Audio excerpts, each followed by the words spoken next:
Some of my earliest memories of spending time with my mother was when she would take me to thrift stores.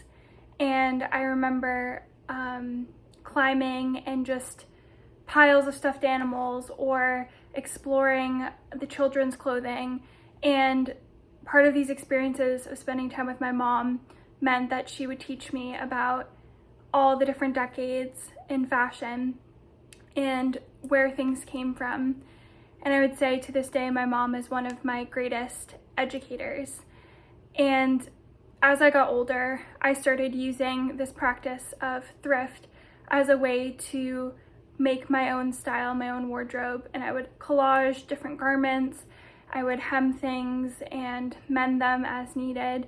And I really had a passion for the history and the textiles that I would find in thrift.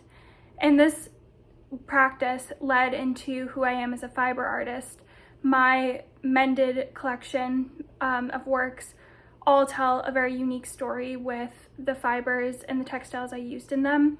Some were personal objects, such as a dish towel that my mom had in our family kitchen since before I was born, and I was able to use this as one of the mended textiles in my collection. And also, one of my favorite stories is my mom was thrifting in the Hudson Valley, and she came across this yard sale, and the woman who was running the yard sale was getting rid of her favorite Levi's that she had worn for decades, gardening and doing housework. And she was at the point where she was ready to give them up, and my mom was mentioning how much her daughter loved textiles and clothing and purchased these Levi's, and I held on to them for years.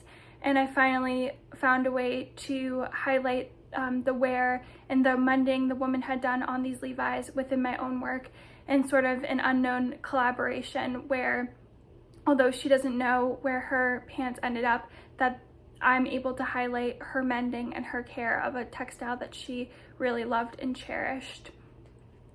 And I think the way that I was taught from a very young age about textiles and appreciating the history of a garment and kind of the untold story behind it really translates into the way I appreciate them today and how I choose to use them in my work.